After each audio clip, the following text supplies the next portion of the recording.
Well, good afternoon, everybody. It's good to see you guys all on today, and thanks for coming out and joining us on what is surely going to be probably a historic day in America. I mean, certainly what all the pundits and people are talking about.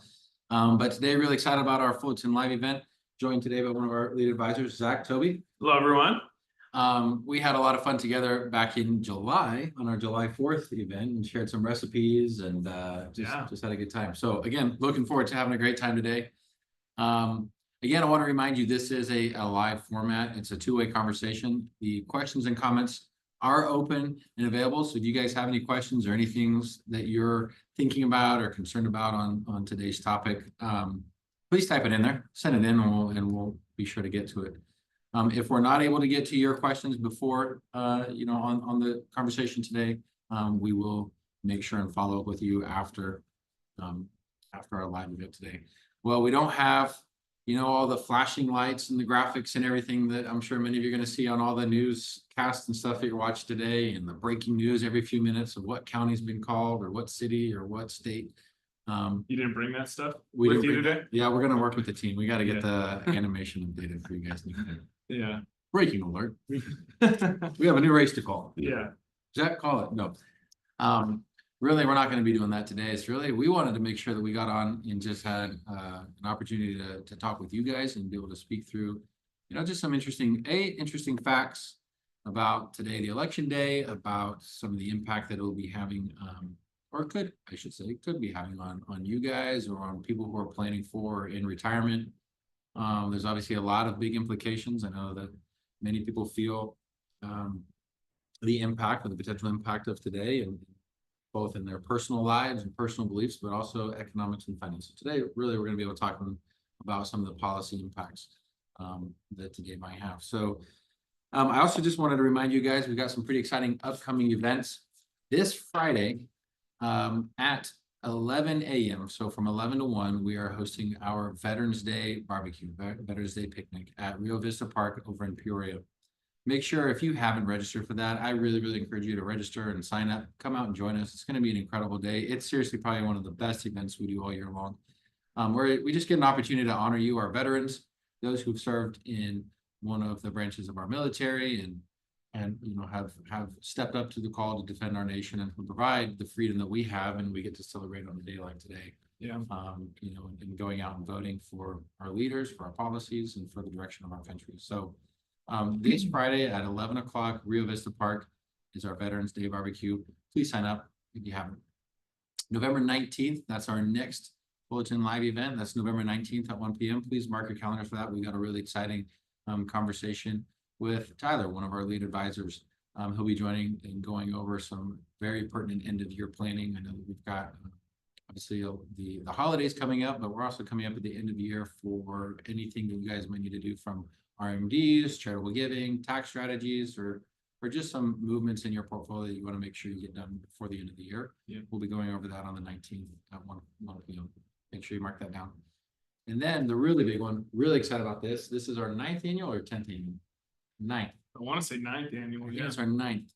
Our Harvest of Thanks on November 23rd. So Saturday, November 23rd, at our office in Peoria at 10 a.m. We'll be running for a bunch of hours.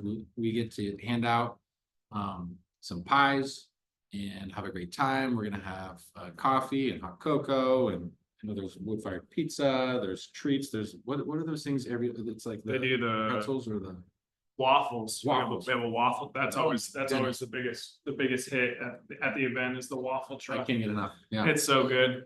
Yeah. And then the biggest thing with that for our clients, and just the thing that our heart behind this event, well, it's to celebrate you all. We love getting the chance to just kind of, it's picnic style and live music. We're having a good time hanging out. But the biggest thing is that we're doing our toy and bike drive at the same time. Right. And that's been our heart behind why we started doing this event 9 years ago, was really how can we help and come alongside in the community. And that's why we've partnered with the people that we've partnered with to provide affordable Christmas for children who don't get toys typically. In the bike drive in particular, a bike for a kid waking up with a bike that may have never gotten the chance to get it. It's a really cool thing that we get to do. Yeah, it's a really cool event. We're excited about it. Again, getting to celebrate our 9th year of doing this. It's going to be huge. I think last year we had like over 800, 850 people or something come out. Yeah. Really, this kind of serves as the unofficial kickoff. And hopefully, I mean, it's kind of becoming official. Yeah. Like a kickoff of your holiday season, of course, the weekend before Thanksgiving. So we'd love to see you guys come out. Make sure you register, sign up, come out and join us. That's November 23rd at 10 a.m. at our Peoria office for our Harvest of Thanks. Zach, we got a big day. We got a big Huge day. day. It's pretty exciting. What a cool thing, by the way, that we live in a country where we get to vote. I remember when I turned 18. Yeah. And that was the biggest thing. That was the biggest thing the whole year I turned 18 was the fact that now I can vote. Yeah. That's such a cool privilege that we have. You know, it's a great privilege because you also had to sign up for the draft that year. Yeah. Right. Yeah. So that's always fun to do. So sign up for the draft, but you get the right to vote. And no, it really is an incredible privilege. And I know, you know, that I think for many people, it kind of becomes routine. With my life story, as I grew up, as many of you know, I grew up actually overseas in a third world country, and it is a democratic country, but you know, so influenced by, especially being a poor country, it was very easy to sort of quote unquote buy votes, right? You could just promise someone, or you could go bring food to a village and they would vote for you, whatever your party was and stuff. And so it was democracy that wasn't like a functioning democracy in the same way. And but I think people who live here, who are born and raised in America, you really kind of take it for granted a little bit of just the freedom to do it, but the responsibility of it. It's true. And so when I get to talk to people who are all over the world, and of course I've got friends that live in places all over the world that you know, really they're watching this election almost as close, and in fact, in some ways closer than we are. And so it's, you know, America's position in the world as being the most powerful country in the world, the biggest economy, and really a beacon of freedom for, you know, let's call it now the West, right? Really for the free world. You know, our choices here in Maricopa County, Phoenix, Arizona, have an impact on the national election. Of course, we're a swing state, but then our national election has an impact on people's lives around the world. So, you know, it really is I would say it's a really big responsibility. And so something that, we're, you know, I'm personally very honored to be able to do. But I certainly feel the weight and the responsibility of it as well. So it's a privilege, and it's something that none of us should take lightly. Yeah. And we should all be grateful and go do it. Yeah, absolutely. Yeah. So you voted today. I voted today. I don't have it. Well, not today, But we have I don't have my sticker on. We do have a couple fun things I wanted to share with you guys around the election day. Just some fun facts. These are always really interesting. I always wondered, like, why is the election always on Tuesday? You know, what's up with that? Well, back in the 1840s, Tuesday was chosen as the official day to host the election, the national election for the federal government, to really fit around church schedules. So of course, back in the day, it was more of a rural economy, more of a rural population. So people lived further out, and they would gather around either the community center or the church. And so it was the day of the week that wasn't either church, traveling to and from church, or market days, which were typically on Wednesdays. On Wednesdays in the village. So yeah, it was the most benign day of week. Yeah. That's why we do. That's why it's on Tuesdays. That's why it's on Tuesday. There we go. It's amazing when you think about the history of why the school season is when it is. It was so good to work in the harvest in the summers. Yeah. Okay. You were looking for it. You were going for it. I was talking about it. The I voted sticker. I don't There's know. some history there. Yeah, there is some history there. And back in the 80s, that's when the I voted sticker became popular, and now obviously and it's super cool because we get to wear it with pride. Again, we were talking about it, what a privilege it is to be able to vote. And I mean, nowadays you wear your I voted sticker and you might be able to get a free burger or a free coffee somewhere just for voting, which is awesome, or discounts on things. And I know, like, my wife Hannah, whenever we open and we get the mail-in ballots. And whenever we open that's the first thing she looks at. And Arizona had some really fun stickers this year. And so she was really excited to have that. And that's the first thing she goes for. And then the ballot. And then the ballot. And then the ballot. Yeah, then of course the ballot. But you gotta get the sticker. Pretty cool to see the I don't know, just like we're talking about mail-in ballots, you're talking about mailing in. I know there's electronic ballots. There's all the different ways. Of course, everything is controversial these days Yeah. on what side you stand on. But one thing that's pretty interesting, you think about how far we've come from our very first election as a country. Back when we elected George Washington. George Washington. Okay, so not only was he the first president, but did you know this? Okay, so tonight, what's the magic number that you're gonna be looking for a candidate to be declared the winner in the electoral college? They get how many votes? 270 votes. Yeah. You gotta get 270 votes to get the majority. You get 270, you are the next president of the United States. That's just the simple majority. You get 269, doesn't work. You gotta get 270. Did you know there's only one president in the history of America who's ever received 100% of votes?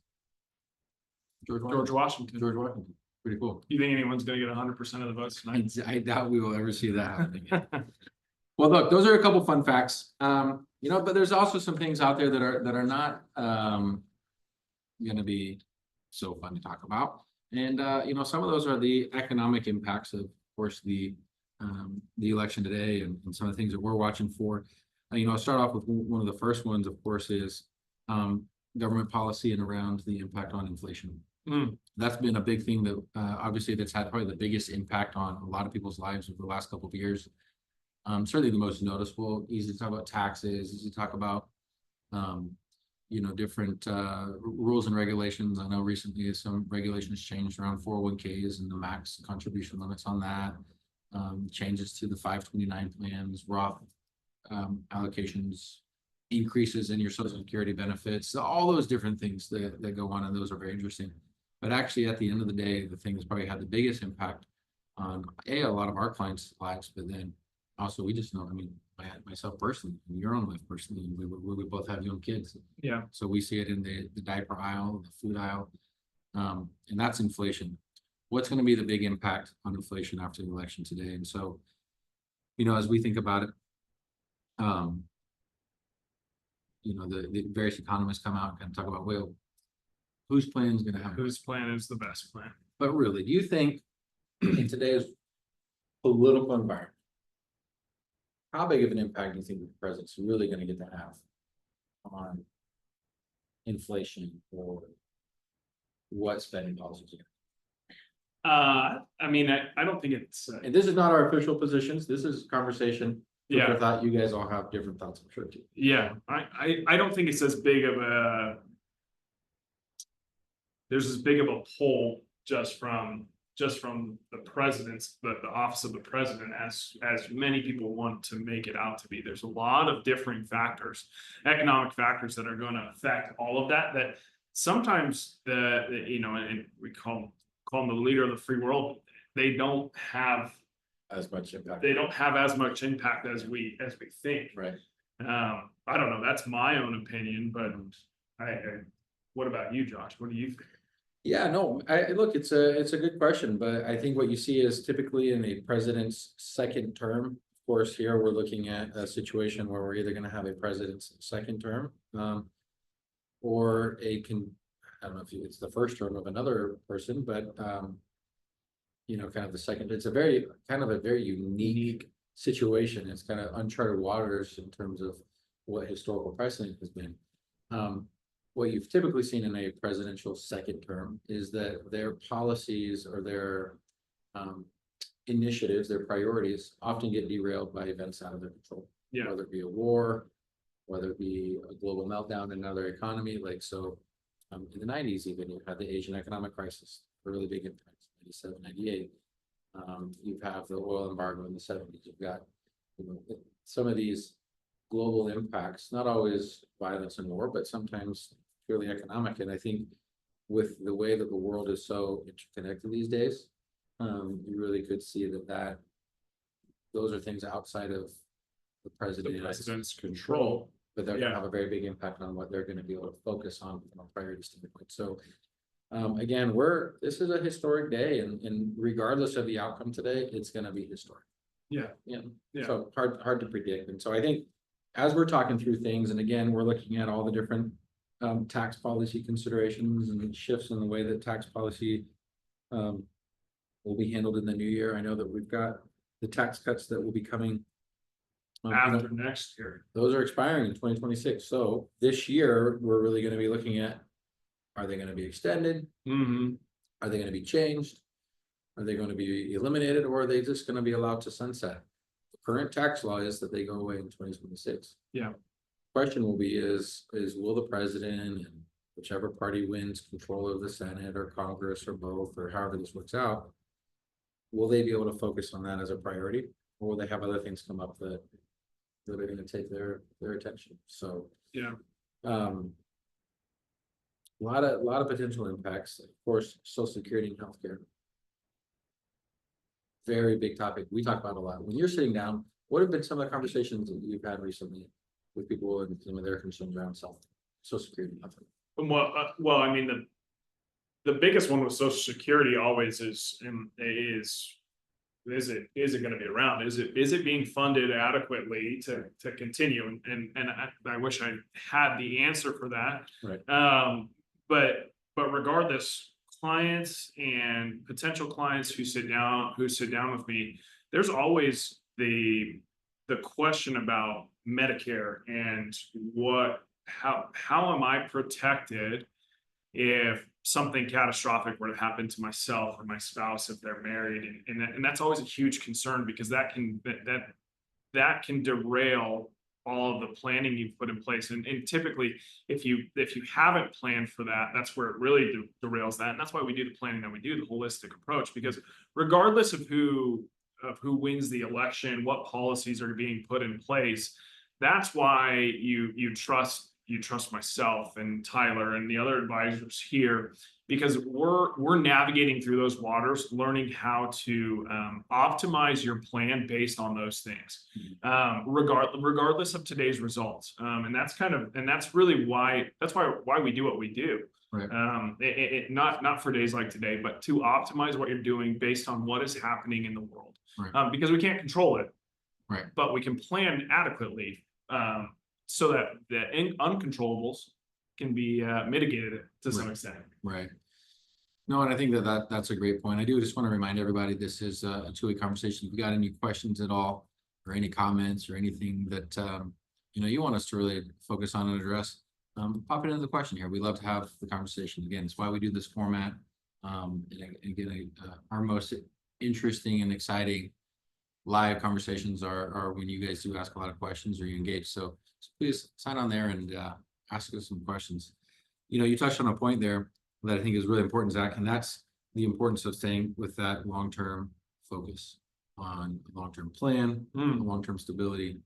Again, it kind of reminds me, I hate to always reference it, but I think days like today just make it a lot more forefront for me personally when I see what it's like in American people's concerns, and I relate it to how I grew up, again, in a impoverished third world country.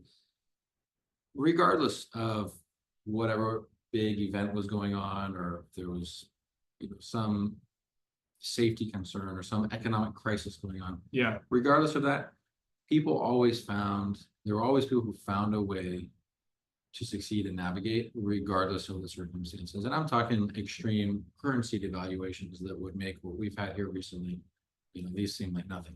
Talking about major economic disruptions, border closures, military disruptions. Like, you're talking about major impact on your life, but people still figured out a way. So when I think about it and relate it to what we do here at Fullerton and known as advisors, as financial advisors, regardless of the circumstances, it's our job to always use the tools available to craft those unique plans for each and every person to keep them on track for what their goals and objectives are.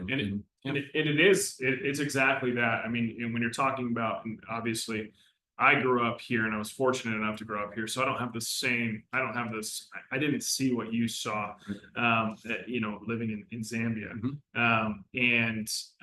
But when we're talking about your retirement plan, that's why we want to be thinking ahead of what your goals are, because and that gives us a plumb line for navigating through these things. Well, hey, I'm going to keep this goal in mind. I'm going to keep moving towards that regardless of election volatility. We know, hey, this year already it's been relatively volatile. We've had a great year in the market nonetheless, but it has been volatile. For sure. And it will continue to do that, but keeping your eye fixated on the goal. And that's why myself, and again, the other advisors, that's why our job is to help you to keep that goal in mind, to optimize what you're doing and to maximize your retirement. Um, Couple of things I want to just update you guys on here as we're tracking, and you know, I'm sure everyone is glued to their TV today or glued to whatever news channel or source that you prefer. But again, looks like, hey, by all indications, voting's going smoothly today. There haven't been any major disruptions or any kind of major impacts.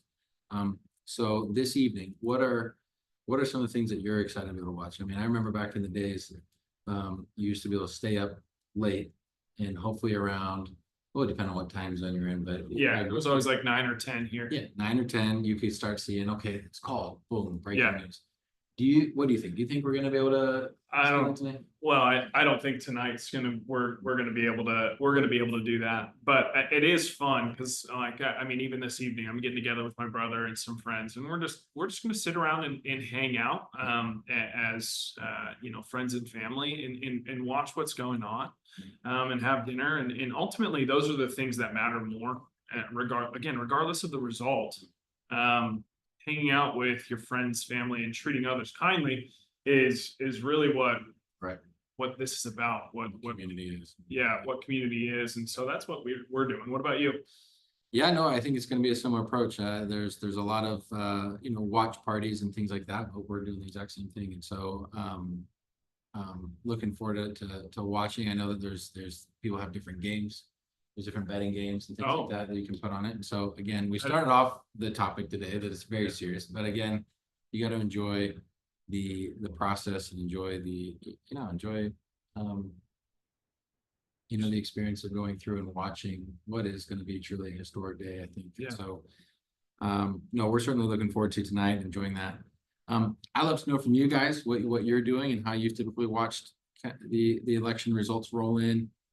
I also tend to agree. I don't think that tonight we're going to know. Yeah.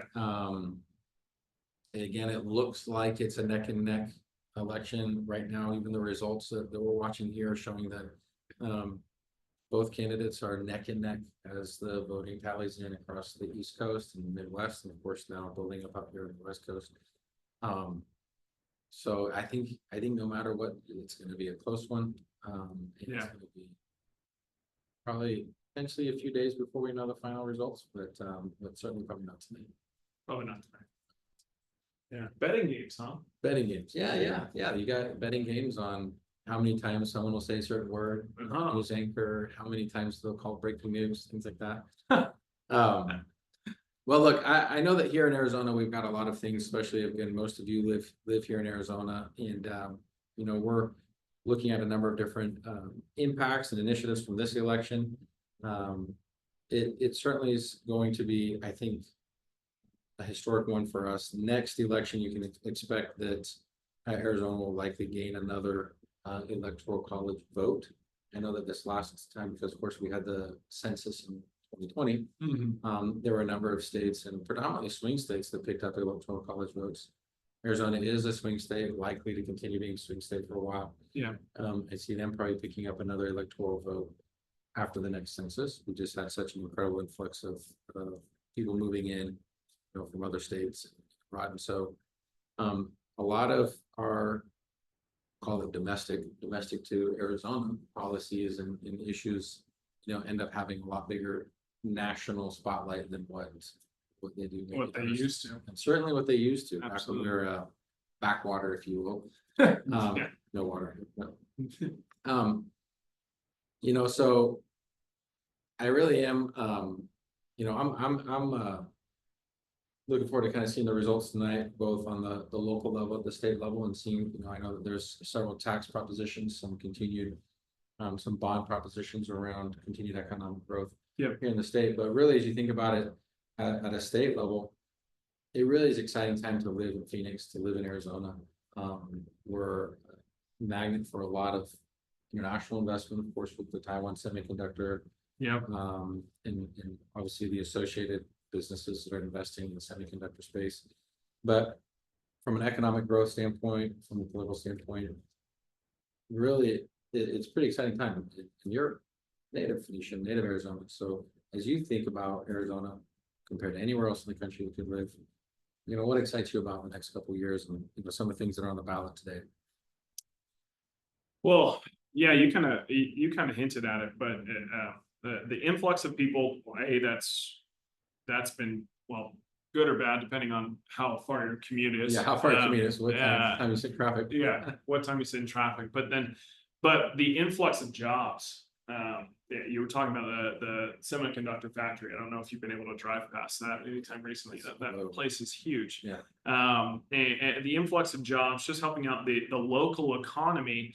I mean, it's crazy to me to think of growing up here, what it used to be. I mean, I grew up on the west side in Peoria, and it was all farm. It was all farmland. Right. And in orange groves, and just looking at the businesses and the residential areas that are opening up, and how many people are moving here for better or worse. Right.